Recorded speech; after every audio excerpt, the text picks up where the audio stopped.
S के Gautam, general secretary Punjab bank employees federation, joint secretary all India bank employees association and chairman reception committee. आज हम हमारी जो all India bank officers association की 8th conference Chandigarh के अंदर होने जा रही है, जो कि 25, 26 और 27 नवंबर को यहाँ पर पंजाब यूनिवर्सिटी के लॉ ऑडिटोरियम के अंदर संपन्न होगी। और मेरे साथ में हमारे जो AIBOA के लीडर हैं, chairman Shri Alok Khare ji, general secretary Shri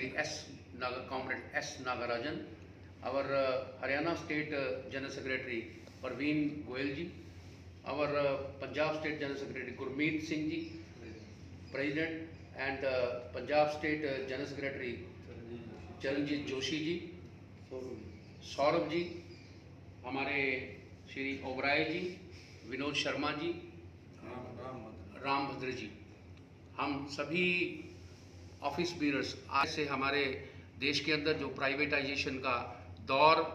चल रहा है, उसके अंदर बैंकिंग इंडस्ट्री सबसे बड़ा टारगेट बनने जा रही है,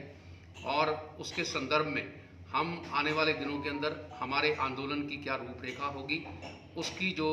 हम यहाँ पर डिस्कशंस और फैसले जो करने जा रहे हैं। इस कॉन्फ्रेंस के अंदर हमारे जो चीफ गेस्ट हैं वो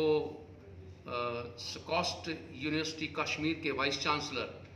श्री नज़ीर अहमद होंगे, और इसके साथ हमारे जो मेंबर पार्लियामेंट श्री बिनोय विश्वम, जो ख़ास तौर पर इस ऑर्गेनाइजेशन हमारी जो कॉन्फ्रेंस है उसको इनॉग्रेट करेंगे, और इसके साथ में all India trade union congress की general secretary comrade Amarjeet Kaur इस कॉन्फ्रेंस को एड्रेस करेंगी, और उसके साथ all India bank employees association के general secretary comrade CH Venkatachalam वो इस कॉन्फ्रेंस को as guest of honour address करेंगे। 3 दिन के इस सम्मेलन के अंदर हमारा जो 27 तारीख को इस ऑर्गेनाइजेशन का चुनाव भी होगा, और ये सारा का सारा कार्यक्रम हम आने वाले दिनों के अंदर संपन्न करने जा रहे हैं। इसलिए मीडिया से हमारा निवेदन है कि हमारे इस जो कार्यक्रम को, क्योंकि हम खास तौर पर लोगों का जो पैसा पब्लिक सेक्टर बैंक्स के अंदर हैं, बड़े लंबे समय से हम बैंकिंग इंडस्ट्री के अंदर संघर्ष कर रहे हैं, और जिस तरीके से बैंकों का प्राइवेटाइजेशन हो रहा है, लोगों के पैसे के ऊपर बहुत बड़ा खतरा मंडरा रहा है। इसलिए हम उनको सचेत करने के लिए अपने इश्यूज़ को हाईलाइट करना चाहते हैं। इसलिए मीडिया से हमारा निवेदन है, हमारे इन इश्यूज़ को हाईलाइट करने में हमारा सहयोग करें। आप लोगों को किस तरह से दिक्कत आ रही है प्राइवेटाइजेशन होने में? प्राइवेटाइजेशन होने के अंदर जो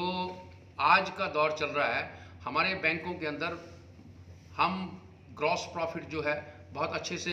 अर्न कर रहे हैं, लेकिन इसके बावजूद भी सरकार बार बार ये कहती है कि बैंक घाटे में जा रहे हैं, लेकिन बैंक घाटे में नहीं है। बैंकों की जो कंडीशन है वो इस कारण से ठीक नहीं चल रही, क्योंकि जो कर्जा लिया जाता है बड़े बड़े कॉरपोरेट्स के द्वारा, वो कर्जा वापस नहीं किया जाता, और वो जो NPAs बन जाते हैं उसके लिए प्रोविजनिंग की जाती है, और उसके कारण हमारे बैंकों की जो सेहत है वो खराब हो रही है दिन पर दिन। इसलिए हमारा ये आंदोलन जो है, हम लोगों को सचेत करना चाहते हैं कि आप लोगों का पैसा है, अगर रिकवरी करने के लिए बैड लोन्स की सरकार सख्त कानून बनाए, और जो लेनदार हैं उनके खिलाफ एक्शन किया जाए, रिकवरी की जाए, तो आने वाले दिनों के अंदर ब्याज ज़्यादा दिया जा सकता है, सस्ते कर्जे दिए जा सकते हैं, और बैंकिंग इंडस्ट्री खास तौर पर एक बहुत बड़ा माध्यम है एम्प्लॉयमेंट का। आज जिस दौर से देख रहे हैं आप, अनएम्प्लॉयमेंट बढ़ती जा रही है, लेकिन बैंकिंग सेक्टर के अंदर सबसे ज़्यादा